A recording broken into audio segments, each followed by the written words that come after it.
Ladies and gentlemen, welcome back to the Devil May Cry 5 playthrough. We are more than halfway through the game. Huzzah! Three Warriors is a mission where you can... It's the one mission in the game where you can select between all of the available playable party members. I say that like they work together at all. It's interesting that it's here, 60-ish% of the way through the game instead of, you'd assume the last level, if there was only one, would be the one you would do that. Indeed. It's funny. It's like, and because all three are here, if you are doing the game's multiplayer, as we briefly touched upon earlier in the commentary, there is a handful of unique dialogue you can only get while playing multiplayer where the characters interact with each other. Oh, that's interesting. Yeah. Because, I feel like the interactions previously between definitely Nero and Virgil were limited, and by limited I mean they didn't exist. And Virgil's letter, he's not even here. Oh, okay, fair. It's V, Ted, V. V. Oh, excuse me. Sorry, spoilers. But Dante and Nero, from my understanding, didn't really have a lot of time to chat on a friendly manner in DMC4. So this is the first time you really get a better sense of their relationship or their chemistry, I guess. To be fair, the first half of the game, they're enemies. Yeah, I know. That's second half. That's kind of where I'm coming from. And in the second half of the game, Nero's not around while you play as Dante, so you just kind of You might be wondering, why did you go to Mission 12 only to back out of Mission 12? One of the slightly annoying things about the game is that you can't really access a character's skill menu unless you're on a mission with that character selected. And it's just that's annoying. Yeah, and it's easier to go back to a previous mission and do that rather than do it on the current mission, because if you're playing, if you select a mission that you haven't had a chance to do, there might be cutscenes before the mission select screen. So, Is this how you go to the mission, by the way? Or you're just gonna you're gonna toadstool jump? Look, okay, I don't routinely go out of my way to stay in the air. Do you get a score multiplier for doing mid-air combos or something like that? No, but this secret mission requires you to stay in the air for more than 15 seconds. I'm destroying the goddamn bat, or at least putting it out of commission, so that I can try to jump on this monster's head for 15 seconds. Have you guys ever watched those Super Smash Brothers videos where it's just who can get around Hyrule Castle without touching who the can floor? outrun the Blue Falcon and sort of thing? Yeah. This reminds me of those where somebody will be Mario can only make it if he toadstool jumps off of something in midair or something like that, and I'm okay. Sure. Anyway, I did say that I didn't know the trick for this mission, which I don't. But well, to be fair, because I'm gonna jump a bit ahead here. I'm assuming you do eventually succeed. Oh yeah, doing this method, right? I also cut out a shit ton of failures. Sure, but no one ever gets it right their first time. But still, this is absolutely not the way I did it. But this is still a way to do it. Yeah, this is still a way to do it. And it's infinitely funnier too, because it's just ridiculous. The thing about enemy step that makes it so useful within the game is that when you enemy step, you reset everything. So any move that you might have been able to do, but you can't do twice in midair, you can perform it infinitely in midair, technically, as long as you can enemy step off something. That's why it's called jump canceling. Also, the enemy step cancels animations, which is the canceling part of jump canceling. Were you always able to do this? Jump on enemies' heads? You could do it by default in 1, 2, I think 2 had enemy step, I'm not sure, and 3. but from 4 onward, you had to buy enemy step as a move.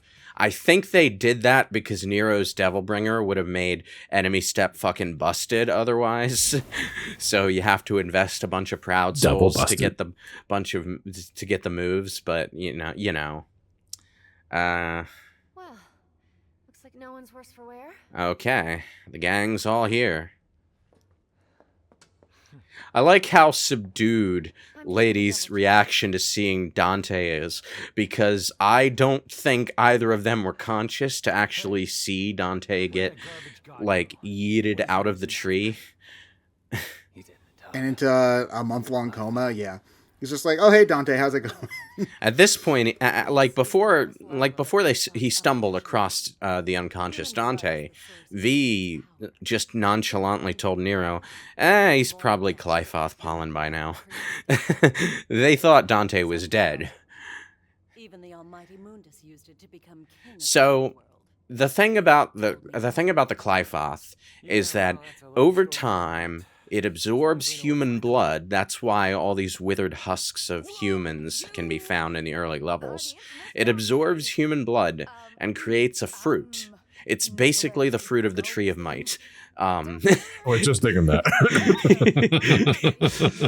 So we find that Mundus used that fruit to become the king of the demon world in the first place. So it makes sense that Urizen is trying to do the same thing. I don't know why she points at that picture, for Nico Goldstein, because that is nothing like what she looked like. Oh. Then again, you know, Morrison is nothing what Morrison looked like, so who knows? Why is she giving him a cowboy hat? So this is a brief callback to DMC4. It's a weapon. This hat is based off of the Reaper enemies from DMC4. Oh my god. The first thing that he would do upon getting a fedora like that is start doing Michael Jackson dance. Anyway, this weapon is actually pretty cool. Technically, it's a gun.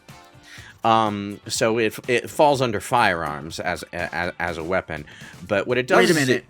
Gun, hat, odd job, Dante's band. What it does is it fires red orbs, so it uses your red orbs as ammunition. And you can also throw your hat at enemies to put hats on them. And if you hit enemies that have hats on them, you get more red orbs.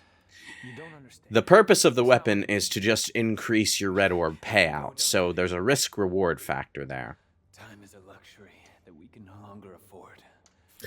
Outside of the Michael Jackson callback, I rarely use the hat from my own playthrough, because I'm not about using red orbs for a risk versus reward sort of thing. I'd rather just hold on to it. I'm greedy.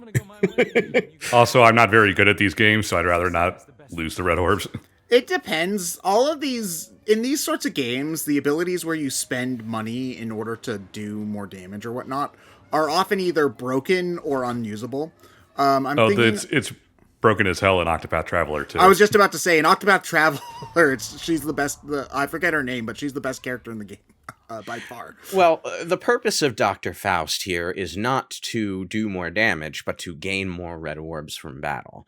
You're basically gambling. You're risking your own red orbs to gain more of a payout when you fight. So, like, if they break your combo, you get less?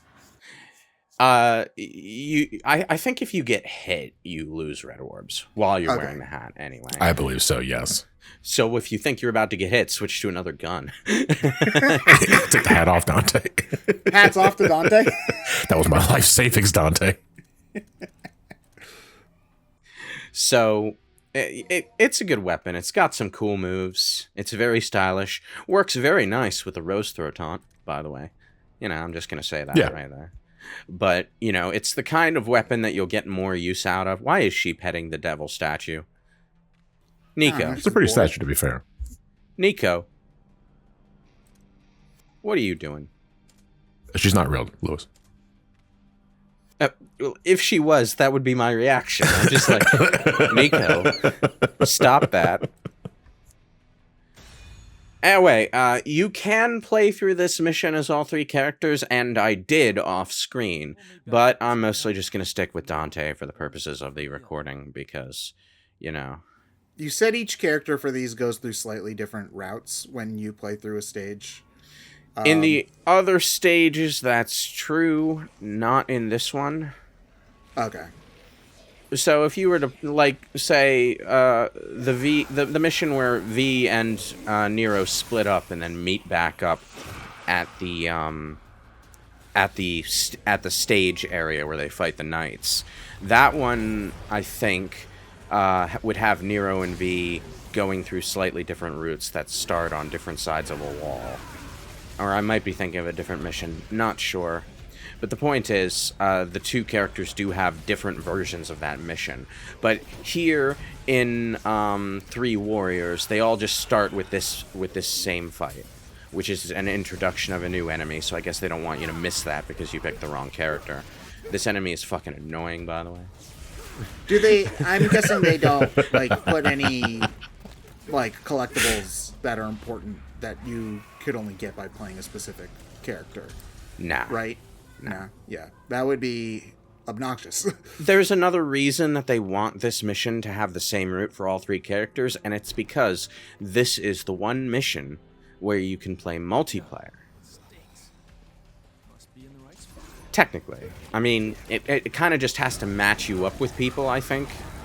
I'm not sure if there's a way to actually play this mission with your friends, but you can play multiplayer in this mission.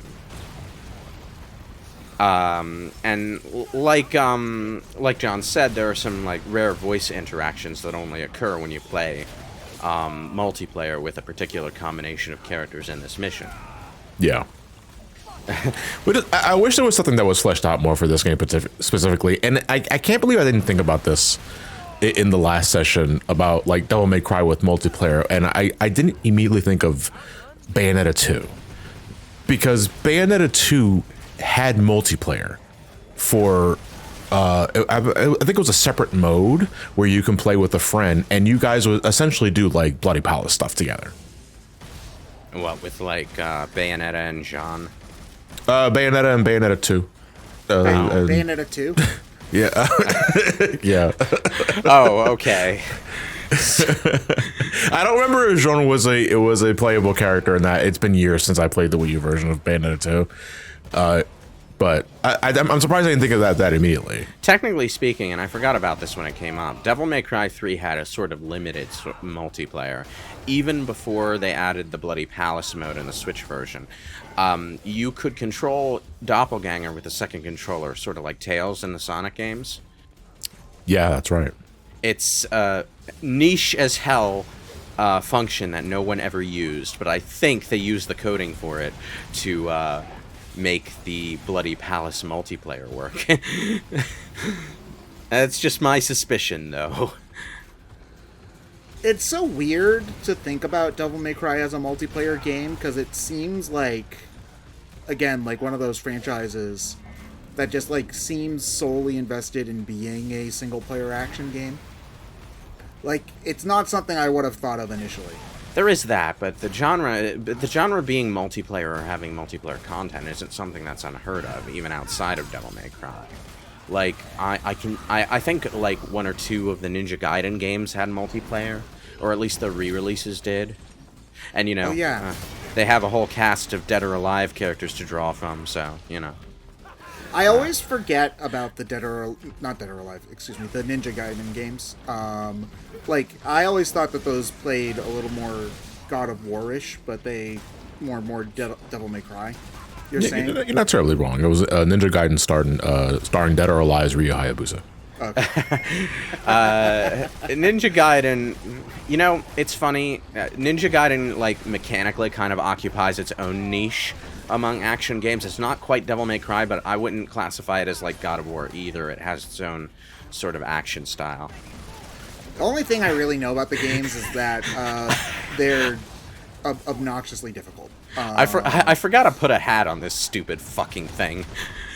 You can put the hat on the enemy.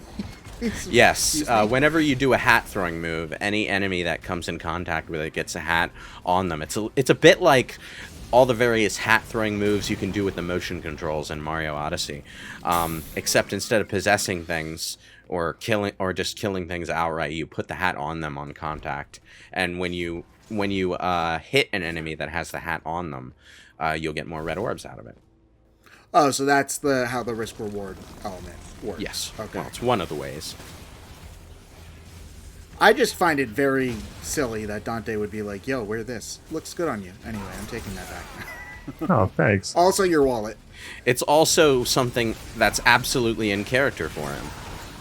Anyway, one of the things to mention about the Devil Sword Dante here, is that it actually has a different move set from Rebellion and Sparta. It's a good move set, but I find myself missing the original whenever I have only the Devil Sword Dante on me. I mean, once you go back to the old one? Yeah, once you beat the game, you can actually unlock the mode that gives Dante access to all of his weapons at once, including duplicates, and that means you get both Rebellion and Sparta back, and you can use the old moveset through them. When you have the Devil Sword Dante out, it's not just that Dante's regular sword moves change, it's that his Swordmaster moves also change.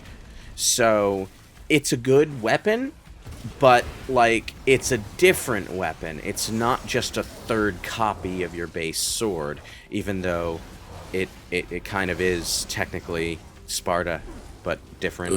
The problem I had with it was not so much that, but if I recall correctly, Dante now has his own version of summon swords. He does, yes. And if you want to maximize DPS, guess what? You're mashing.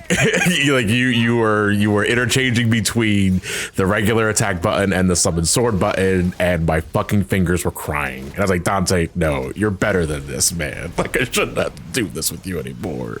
But my brother's top tier in Ultimate Marvel vs. Capcom 3. I gotta That was like it. 15 years ago, Dante. It's time to move on. Listen, I don't think Virgil's moved on. Virgil seems like the kind of guy who would mention that he's top tier in Marvel vs. Capcom 3 till his grave. On the other hand, I do like having a summon sword variation with Dante. So, you said, Dante has 3 swords, and the first and second one share a moveset, but the third one's different? Yes. Okay. I mean, it makes sense that the first 2 weapons are the same moveset, because in the story, you only have Rebellion for one mission, and then it gets replaced with Sparta.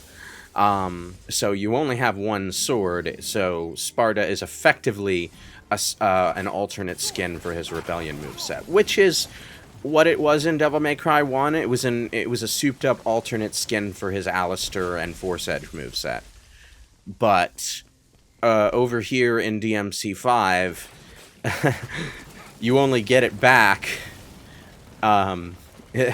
when you beat the game, so you lose access to his iconic DMC 1 through DMC 4 moveset.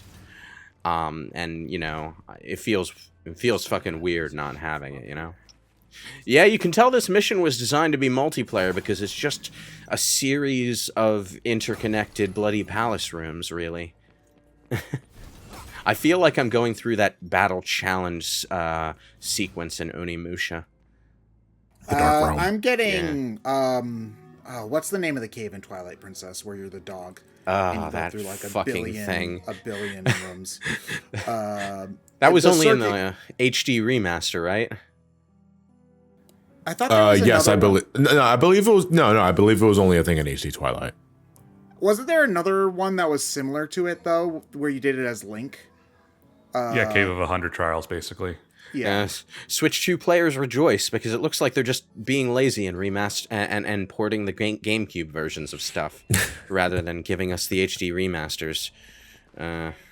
On the bright side, Path of Radiance isn't $300 anymore. Yeah, I was gonna say if that means I don't have to pay any money to finally be able to play Chibi Robo, I'll take it. You know. You know what? You know what fucks with my muscle memory playing as Dante with Devil Sword Dante, is that okay? So with Nero, your regular sword swing in the air is his air combo, right? That's his thing. With Dante, your regular sword in the air was always the helm splitter. So it's like when you're playing as Dante, right, you have to do a forward slash. You don't have to do a forward slash to do Helm Splitter. With Nero, you do. But that's because Nero was always better at air combos than Dante was. But here, with the Devil Sword Dante, they've given the normal sword swing the air combo, which is something that Dante previously needed Swordmaster style to do with Rebellion, you know? It's so weird spending so much time as Dante, 3 games, not having that air combo without Swordmaster, and then suddenly you have Devil Sword Dante and you can just do it with the regular sword button at all times. And I'm just like, you know, I really got used to that control difference between these two characters, and now I have to unlearn it. Is there a consensus on which character is the strongest? Strongest? Well, I mean, I don't really think Devil May Cry does damage scaling that would make it an issue. Like, I don't know, the best one, like the most combo. That entirely depends on your playstyle. Yeah. Oh, that's a boring answer. I want but it's the right answer. I know it's bad. I need to be able to tier list everything I do in my life. Look, it's the correct answer because, like, every character just has a different way of comboing. Nero's got more versatility within one playstyle. Dante's got more total versatility that's split up between 4 or 5 different playstyles that you can switch between on the fly. And V drives the van. So, like, which character is better depends entirely on what kind of combo play you just click with more. A lot of the pro DMC players prefer Dante because he just has more for them to learn and master, you know? But at the same time, some people prefer Nero because he's just more focused. And it's not like the pro strats with Nero are easy to learn. There's a lot to master with him, especially in 5 where he's just got more moves than he used to. And V, like, his only shortcomings are really in the sense that, like, sometimes the enemy roster just doesn't like his playstyle. Is that one spinny dude okay? He's been charging his spin dash for, like, 2 straight minutes. He has been spinning for a while. You can still hear it off screen. Look, he's a Sonic player in Smash, and he's one of those Sonic players in Smash. Okay, yeah, but Sonic eventually launches. No, he's spamming the taunt, you see? But Sonic doesn't spin in his taunt. He just runs in place. Yeah, he goes, "You're too slow." Or I guess not anymore. These guys are their legs are too stubby for that. They have to do the spin dash. It's the closest they can get, okay? It's the closest they can get. Let them have their fun. Hey, man, maybe if they took, like, a quarter of the effort that they put into every DLC fighter and decided, hey, let's give Sonic a moveset that's not just the same 5 moves over and over again. You see, but I kind of missed that moveset in Brawl, though, to be fair. Well, no, that's what I'm saying. Is like it's the same. All of his moves are the same all the time. One's a homing attack, but it goes straight to them. The other one goes more sideways, and then he has a spring. I don't know what I'm trying to do right now, but I'm just looking at my past performance here, and I'm thinking, hey, you've got a full Sin Devil Trigger meter. You can end this whenever you want. Yeah, but you got. Maybe at this point in time, you were just like very tired. Your guard meter, because it's pretty high at the moment. And these guys you like playing with your food. Playing with your food is the point of Devil May Cry, to be fair. I mean, with Ninja Gaiden, it was much more about the challenge. Like, I always hear people talking about how hard Ninja Gaiden is, right? But they haven't really talked about how hard Devil May Cry is, like, as a main selling feature, since, I want to say, Devil May Cry 1. You know? 3 original. Well, that wasn't like, people didn't say that as a positive for 3, though. Oh, yeah. like, Devil May Cry has never had a reputation for being an easy series, but it also, aside from 3, I never really heard about it being, like, ridiculously difficult, you know, on the level of many people thought Ninja Gaiden, again, as an outsider, many people thought Ninja Gaiden was hard to the point of being frustrating. After 3, and I should stress OG 3, which, you know, had the difficulty thing we already went into, Devil May Cry, in terms of difficulty, was not referencing so much, oh, this game will kick your ass. It's more like, no, it takes you a long time to master. Yeah. But, like, you know, there are the higher difficulties, of course, so there's challenge to be had there, but you're not going to get your teeth kicked in the same way you would on your first playthrough of a Ninja Gaiden game. Yeah, my understanding is that playing on the normal difficulty in Ninja Gaiden is like playing very hard mode on a different game. Yes, sometimes in a good way, sometimes in a very, very bad way. It is interesting, though, that I feel like they haven't really gone back to that an awful lot. Like, you see more callbacks to the original NES Ninja Gaiden than the, like, Xbox era action games. That's because 3D Ninja Gaiden's quality curve is very inconsistent. Like, the first one's really good. The second one on its initial release is, I mean, it has its moments, but you definitely will have a better time with Sigma 2. I think, I remember hearing people really hated the original release of Ninja Gaiden 3. But, you know, I've heard good things about the NES 3 or 3D 3? 3D 3. I'm talking 3D about the 3. Okay. I'm talking about the 3D series here. Okay. It's like, you know, the NES series has its appeal, but it's also not it's also not nearly new enough that I actually heard people talking about it growing up, you know. Honestly, I heard kind of the same thing about the 2D games as the 3D games. It's like, oh, they're good. They're just way too hard. They are ball-bustingly hard. But, you know, the thing is, though, like, it's easy to understand for the older games because you kind of go in expecting that. I mean, it's also a 2D platformer, which is an inherently simpler genre. Well, the thing about 3D Ninja Gaiden is that it has segments of game design that are unabashedly bullshit, so not the fun kind of hard. I distinctly remember, and I forget which game it is, but an area in which there are a lot of enemies with rocket launchers that just kind of made me want to throw my controller at the goddamn screen. Pushing out of this, you piece of shit. But, like, you know, you do... There is...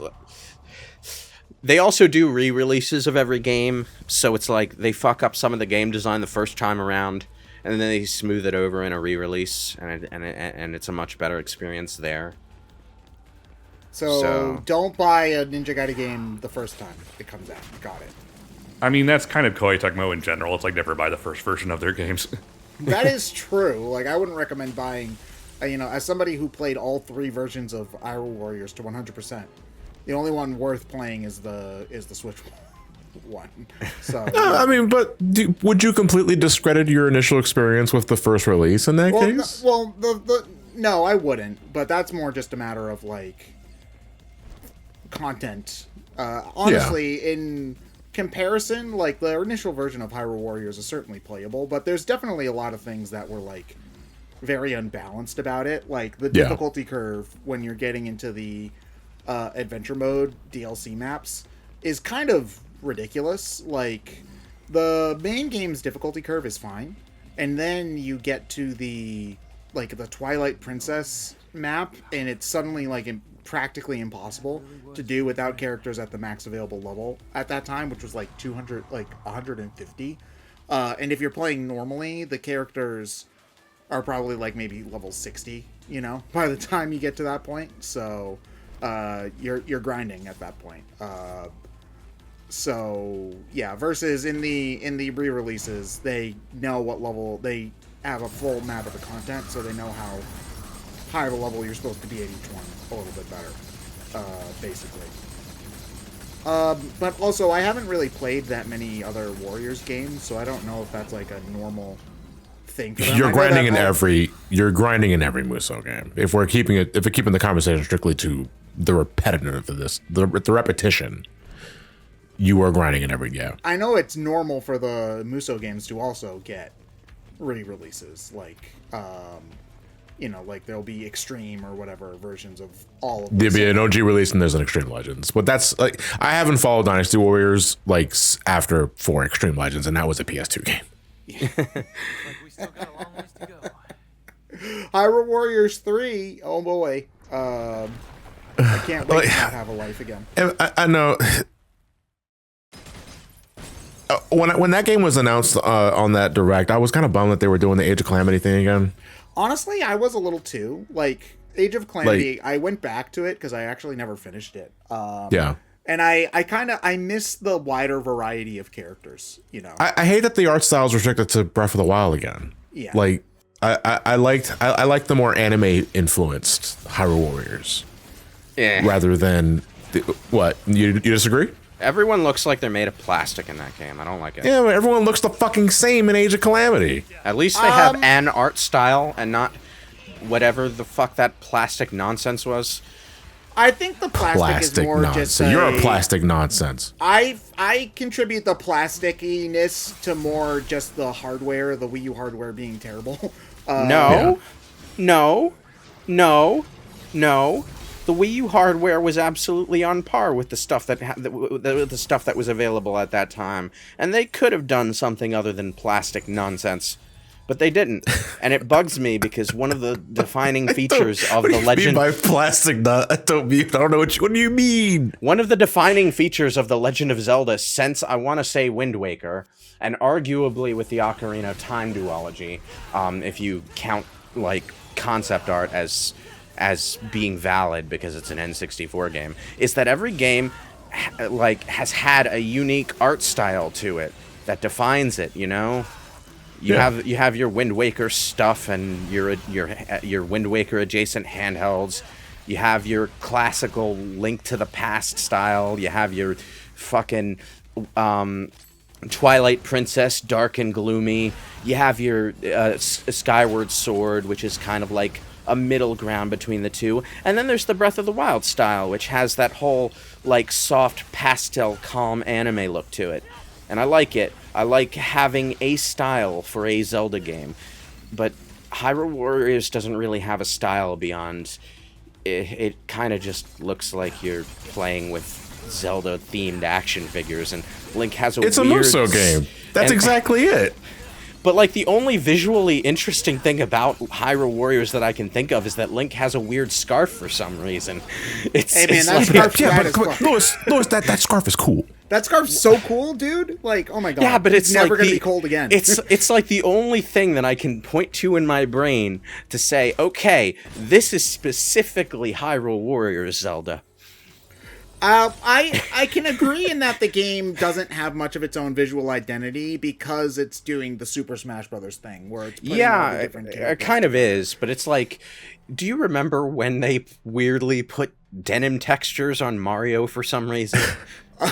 But see, my argument against it, though, is that by using the Breath of the Wild art style again, it's showing me that, man, they really don't want to move on from this. Well, it's canon, though, John. Please Age of Imprisont's canon. Move on. They're doing another Zelda game on their own while in the background. You know, they're not going to use Dynasty Warriors for that. That is fair, yeah. I kind of miss but I was gonna say, I know, because I'll record Hyrule Warriors someday, I'm sure, and it'll be a 55-part commentary that takes forever. But Yeah, but they'll probably be short, so it won't be that bad. You know, will they you know, know? Each mission's at least 20 minutes with cutscenes. If we wanted more visual variety in the Hyrule Warriors sub-series, then I would say it would be cool if they did something related to maybe the Ocarina of Time series using like the 3DS remake art style or something along those lines. That would be neat. You see that I'd say that's plastic figures. What? If you go back to the art style of the 3DS remake specifically to reference that, I see no real difference between that art style and Hyrule Warriors, the original release. No, they were like replicating the concept art and stuff, is what I remember. Play it again. We'll see you all in the next part.